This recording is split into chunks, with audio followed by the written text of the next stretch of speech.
Buenos días, estamos Con las manos en la data en una entrevista hoy con Gerson Ortiz.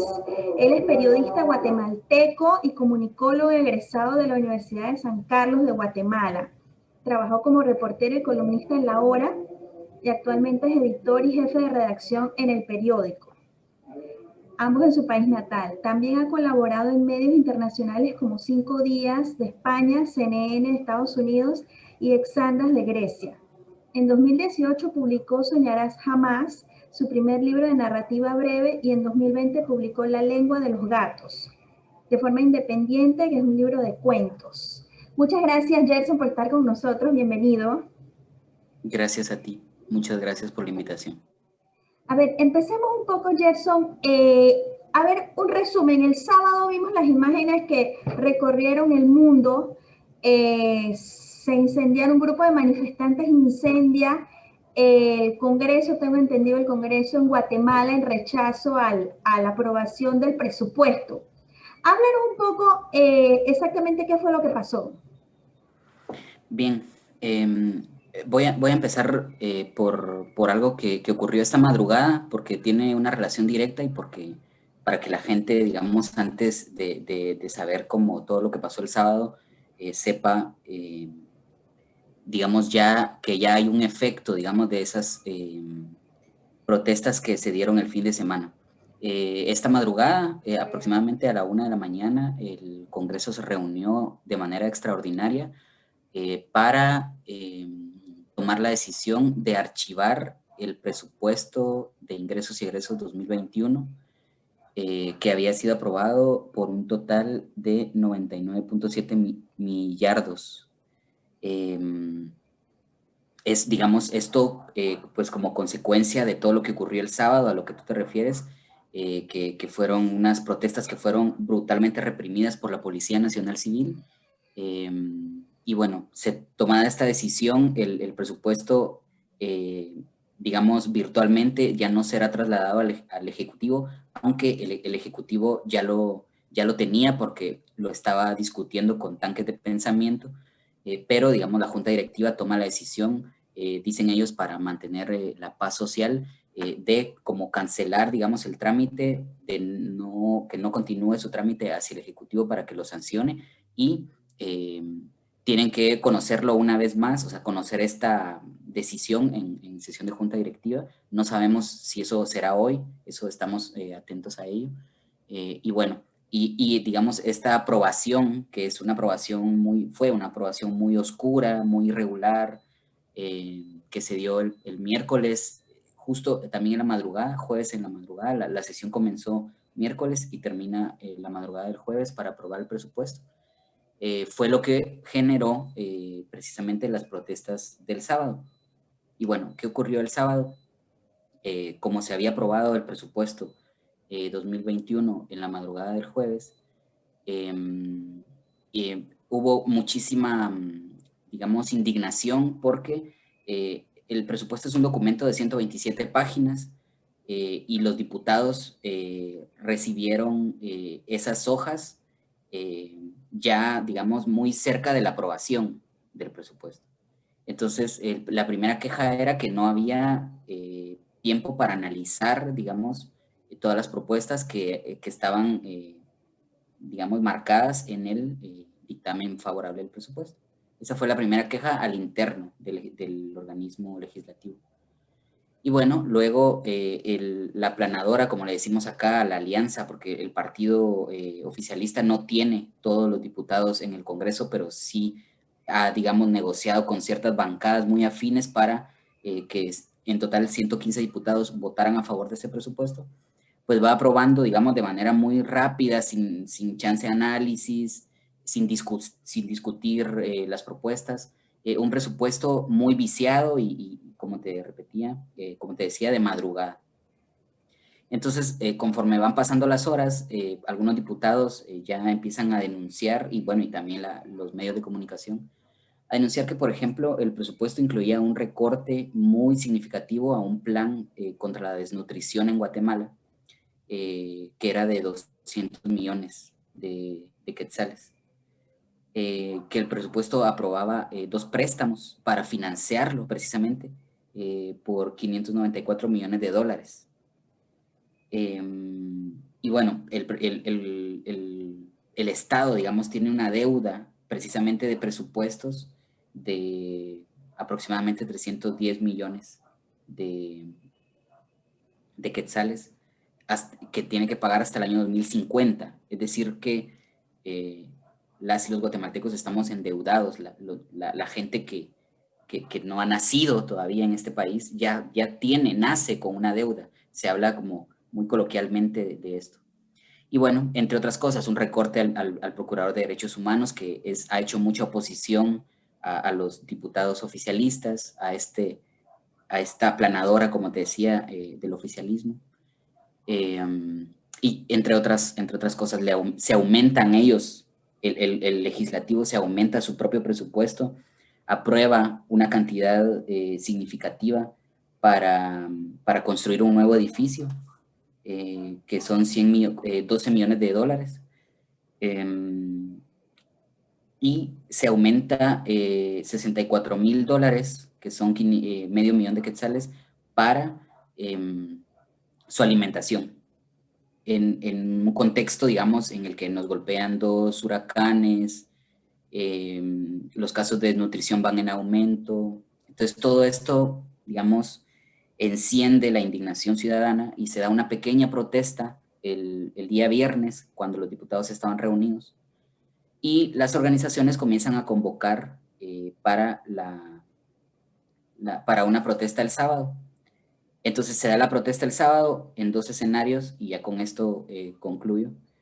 En 2 escenarios. Un escenario es la Plaza de la Constitución, que es la plaza central frente al Palacio de Gobierno, al Palacio Nacional, que es pues un símbolo, digamos, del Ejecutivo, y entonces ahí hay una acumulación muy significativa de personas que están pacíficamente protestando, cantando el himno nacional. Llega el Procurador de los Derechos Humanos y dice que es importante protestar, etc. Pero a algunas cuadras donde está el organismo legislativo, un grupo de personas empieza a vandalizarlo, digamos, a romper las ventanas, a incendiar las cortinas, y otro grupo, o sea, ese mismo grupo logra entrar y le prenden fuego a determinadas oficinas, y bueno, y hacen destrozos dentro del legislativo. La policía no interviene, lo cual nos genera una duda inmediata, porque el viernes, en esta pequeña protesta de la que te hablaba, que fue muy pequeñita, fueron, no sé, tal vez unas 20 personas, estudiantes la mayoría, la policía llegó con extintores como a esparcirlos, o sea, como tratando de que se alejaran, ¿no? Y tenían acordonado, o sea, los protestantes de este pequeño grupo nunca se acercó al legislativo. Claro. Entonces, y a diferencia del sábado, que pues el sábado estas personas entran, ¿no? Como con muchísima libertad al Congreso, y entonces lo incendian. Y entonces comienza ahí una especie de batalla campal entre policías y manifestantes, que se va poco a poco trasladando hacia la plaza central, el primer escenario del que te hablaba, donde había una protesta pacífica, había niños, adultos mayores, ancianos. Y entonces la policía empieza a tirar gases lacrimógenos en plena protesta, en medio, y algunas voces de gente que estaba en la protesta lo que dice es que vio a personas que salieron de la nada y ponen una bomba de gas, y entonces la gente empieza a dispersarse. Y bueno, eso, digamos, genera, como te decía, una especie de batalla, de enfrentamiento, mejor dicho, entre policías y manifestantes, que se extiende hasta horas de la noche, y bueno, hubo 40 personas detenidas, 11 personas heridas, dos personas heridas gravemente. Uno de los heridos perdió un ojo, porque una bala de gas lacrimógeno le dio precisamente en el rostro. Y ese es el panorama. La mayoría de detenidos está saliendo de los juzgados por falta de mérito, es decir, que ni la policía ni el Ministerio Público pudo probar que ellos causaran ese tipo de destrozos. Y sobre todo, queda como quedó grabado en muchas transmisiones de medios de comunicación, que la policía estaba haciendo detenciones arbitrarias, es decir, iba pasando una persona caminando que había ido a la protesta quizá, o no, no se sabe, eh, y simplemente la detienen y la meten a los carros de la policía y se la llevan al juzgado. De hecho, hasta hay una imagen muy significativa de una persona que va con su bicicleta y pues un poco asustada por lo que está pasando, se queda como paralizada, llega la policía, la arrastra prácticamente y se llevan con ellos la bicicleta. Entonces Claro. ese es el panorama, perdón si me extendí, No, no, no, pero está ese es bien. como el panorama de lo que ocurrió este fin de semana hasta hoy en la madrugada sobre este tema. Sí, ahí tengo unas preguntas. Hay que mencionar que es un poco extraño porque me leí que estos manifestantes que entraron a incendiario el Congreso fue muy extraño porque ya tenían los extintores listos, que pudo haber sido como algo autoinducido por el mismo Congreso o la policía. ¿Se está viendo de esa manera? Sí, de hecho, el Ministerio Público inició una investigación desde ayer pues, para tratar de obtener detalles, pero hubo una bancada que es la bancada de mayor oposición, aunque bueno, está dividida, pero esa bancada acusó, digamos, directamente a la Junta Directiva de haber preparado todo para digamos, como poner el escenario. Pues para que la gente que se supone que sabía que iba a entrar tuviera ya todo ahí listo, por así decirlo, para hacerlo, porque también el tema es que entraron muy fácil y la gente decía las puertas del Congreso, porque abrieron las puertas de par en par, y de hecho hay un grupo, y se quedó en video, un grupo de la policía pequeño, no de antimotines, sino de agentes, que está, digamos, parado frente al Congreso, y se ve que en algún determinado momento se corre como dando paso, digamos, a que la gente entre, ¿no? Por así decirlo, al Congreso por la puerta principal. Y entonces lo que decían las personas que trabajan dentro del Congreso, los diputados, es que no es una puerta fácil de abrir, digamos. Y pues estas personas pudieron abrirlas con mucha facilidad. Y sí, lo que dices es verdad. Dentro, justo al lado de las dos puertas, porque el Congreso tiene puertas, digamos, en dos laterales, eh, justo atrás, digamos, detrás de las puertas o en una orilla, había extintores y unos toneles que no sabemos qué tenían. Eh, y así es como se da el incendio, ¿no? Y la irrupción también. Claro. Cuéntame algo. Esto produjo, bueno, otra cosa que te tengo que decir, hubo una imagen bastante donde estaban en una calle y venían caminando los manifestantes y iban empujando a los policías. Eso había pasado antes, que se habían manifestado tantas personas que habían logrado en 2 días que el Congreso eche el presupuesto para atrás.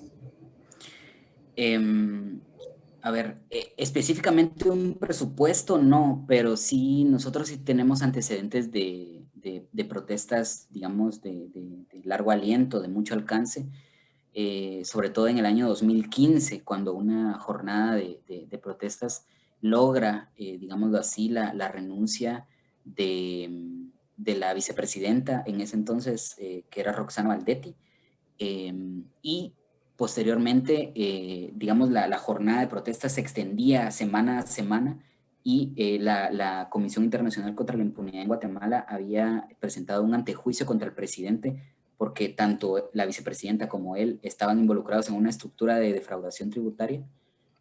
Y las protestas se extienden y consiguen, digamos, en ese marco, digamos, de protesta, se da que el Congreso logra desaforar al presidente de la República, que era Otto Pérez Molina.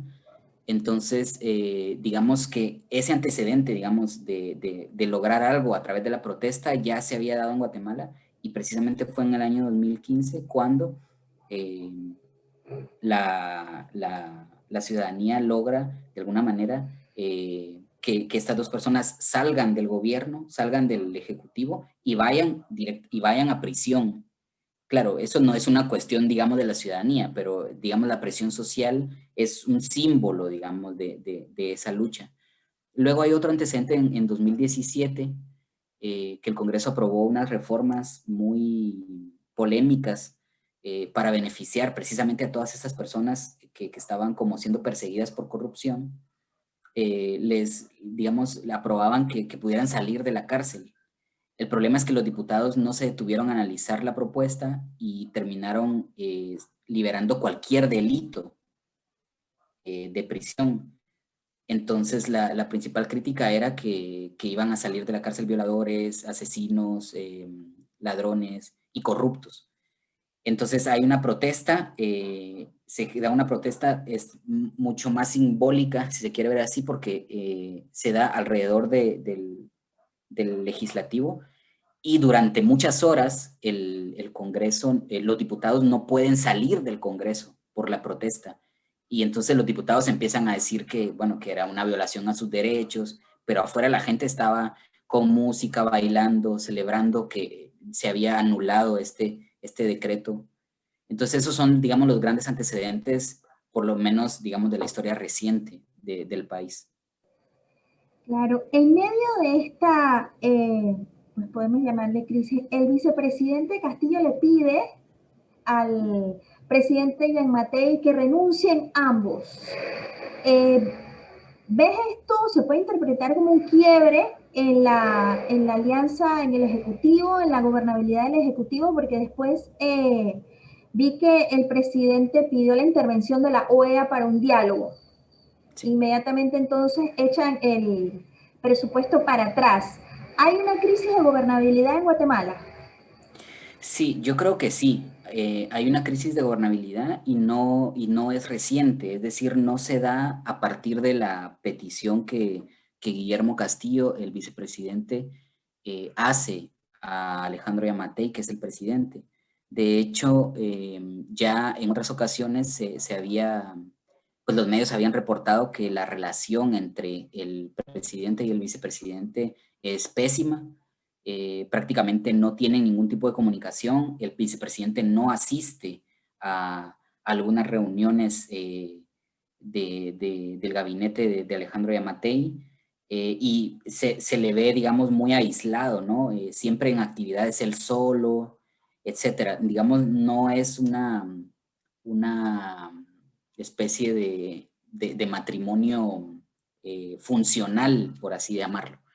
Entonces, y bueno, y sobre la crisis, precisamente hay otro antecedente que es más o menos de junio de este año, que es una serie de acciones legales que el Congreso emprende en contra de la Corte de Constitucionalidad, que es la corte o sea, que digamos que defiende la Constitución en Guatemala.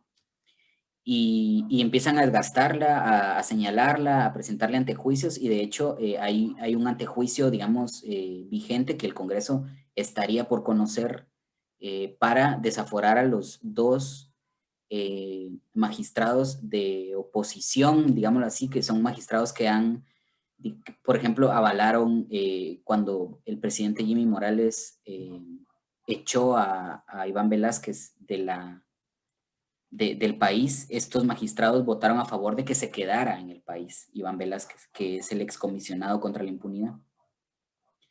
Y así, digamos, esta misma corte amparó a las protestas, digamos, de este fin de semana. De hecho, eso está por discutirse, pero la acción policial, digamos, la brutalidad policial, viola el amparo que les otorgaron el fin de semana. Y así, entonces, digamos, esta especie de crisis, digamos, institucional viene casi desde inicios del gobierno de Yamatei, porque hay ciertos actores muy específicos como los magistrados de la CC, que en este caso quedan dos. Uno falleció, o sea, eran cuatro, pero uno falleció por coronavirus y otro enfermó, digamos, de tanta presión y tuvo que ser cesado de su cargo. Y bueno, esta situación con el presidente y vicepresidente que generan una crisis o sea, digamos, no hace falta ver mucho más allá para darse cuenta, ¿no? Que hay una crisis institucional en el país. Claro, vi unos videos también donde muchas personas se quejaban de un pacto entre todos los poderes en detrimento en contra de la población, o sea, que estaban en pocas palabras cansados de que se llenaran los bolsillos, eh, de esta ingobernabilidad que había entre el Ejecutivo, me imagino que también sectores económicos. ¿Cómo lo analizas tú? Porque hay explosiones sociales, pues hay en Chile, en otros países también, que se están manifestando y están pidiendo cambios a la Constitución. ¿Qué tiene de particular esta explosión que ocurrió en Guatemala, pues que lleva a la ciudadanía a pedir estos cambios? Bueno, entiendo que, digamos, la particularidad obvia es que son movimientos ciudadanos, digamos, movimientos que surgen de la misma ciudadanía, de organizaciones, digamos, ya consolidadas, que hacen la convocatoria, y bueno, y que, o sea, uno podía observar, pues, como te decía, ¿verdad? En la plaza, a familias enteras protestando. Entonces, digamos, la particularidad es que es un movimiento ciudadano. Y bueno, yo no me atrevería, digamos, a hacer un comparativo con Chile, por ejemplo, que, bueno, ellos lograron cambiar la constitución, que es quizá una de las cosas más grandes que ha ocurrido en los últimos años. eh, en América Latina, porque claro, o sea, es una constitución de Augusto Pinochet, ¿no? Entonces, eh, pero digamos, la otra similitud que se podría ver es que se están logrando cambios, ¿no? A partir, digamos, de la acción de protesta, es decir, en los años 80, digamos, este tipo de situaciones implicaba muchísimos crímenes, ¿no? O sea, un estado represor que iba en contra de la ciudadanía que se animaba a protestar. Y bueno, y la protesta está adquiriendo otra vez en Latinoamérica un, un factor, digamos, que la hace importante, ¿no? Que la convierte en parte de la democracia, en un ejercicio de ciudadanía, ¿no? Para crear ciudadanía. Y lo que mencionabas al principio del pacto de corruptos, precisamente es un pacto que viene de gobiernos anteriores y que permanece y que es precisamente esta consolidación, digamos, de una mafia que tiene que ver con determinados roles criminales, porque no se puede decir de otra manera, dentro del mismo Estado, ¿no? A partir de que la Comisión Internacional contra la Impunidad en Guatemala abandona el país por presión del presidente Jimmy Morales, quien fue investigado por la CICIG y cuya familia, dos de sus familiares estuvieron presos por investigaciones de la CICIG. Entonces él saca la CICIG y Guatemala entra en una especie de limbo institucional en el que estas mafias empiezan a adquirir cierto poderío, ¿no? Se empiezan como a recargar y bueno, y emprenden acciones como las que te comentaba, aprobar un presupuesto en la madrugada sin discusión alguna, reuniones extraoficiales entre ellos, sin convocar a diputados de oposición, darle trámite a un amparo contra los dos magistrados más importantes, digamos, que han mantenido cierta calma, digamos, o que le han hecho cierta oposición a ellos, eh, entre otras cosas, ¿verdad? Claro, cuéntame algo ya para ir cerrando esta entrevista. ¿Qué sigue ahora? ¿Qué vislumbras tú para lo que sigue en el gobierno de Yamatei? Porque esto no podemos negar que ha de haber sido un golpe grande. A él también creo que se le acusa, he leído algunas acusaciones de narcogobierno. Eh, pues ahora sale a flote este quiebre con su vicepresidente. ¿Qué análisis haces tú de lo que le sigue en este gobierno, a lo que le queda a Jan Matei? Bueno, es difícil. Recordemos que el gobierno de Yamatei empezó en enero de este año. Es un gobierno joven, Es un gobierno que también cuenta con muchísimo apoyo del sector, digamos, poderoso del país, que es el sector privado, digamos, la patronal.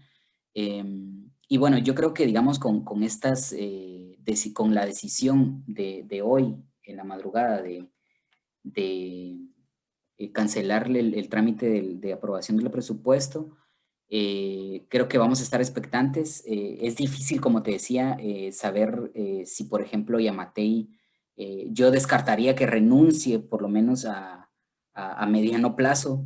No lo haría, digamos, no parece una persona que lo haría. Eh, y bueno, yo creo que la ruptura, digamos, que ha existido hasta ahora entre él y su vicepresidente y el vicepresidente no ha impedido, digamos, que las cosas sigan funcionando, porque también hay que reconocer que muchas cosas en el Estado, al menos en el Estado de Guatemala, funcionan muy en automático también, ¿no? O sea, rara vez se necesita de la presencia, digamos, de un presidente. Claro, esto es, te estoy hablando en una cuestión muy abstracta, ¿no? Muy, no algo concreto, pero, pero digamos, el funcionamiento pues ha sido así. De hecho, Yamatei supuestamente tuvo coronavirus hace más o menos un mes y medio y jamás delegó en el vicepresidente la función de presidente temporal, digamos. Y él siguió, en teoría, desde la convalecencia, desde la enfermedad, gobernando el país. Entonces, digamos, yo veo difícil, digamos, una renuncia, una ruptura constitucional, etcétera, como también veo, eso es una opinión muy personal, también veo muy lejana, digamos muy lejano que una opinión de la OEA, como lo solicitó Yamatei, digamos, genere algo, digamos, en el país. O sea, tú pues conocerás algunos antecedentes de la OEA, entonces, digamos, son como cuestiones que a mí en lo personal me parecen como de trámite, ¿no? Para apaciguar un poco las aguas, pero digamos, por otro lado, probablemente el presupuesto se quedará el presupuesto del año pasado con algunas modificaciones, pero digamos las cosas van a seguir igual, salvo este cambio, digamos, concreto del presupuesto. Las cosas, digamos, este pacto de corruptos, como tú decías, seguirá fortaleciéndose, seguirá digamos, hay otras batallas, como te decía, contra los magistrados de la CC, que va a continuar, que no se va a detener. Eh, y la relación, digamos, pésima que tiene Guillermo Castillo con Alejandro Sinibaldi va a seguir así, porque así ha sido casi desde el principio. Entonces, dudo mucho que haya un cambio, por lo menos a mediano plazo. Muy valiosa, Gerson, gracias por esta entrevista, darnos tu visión desde allá.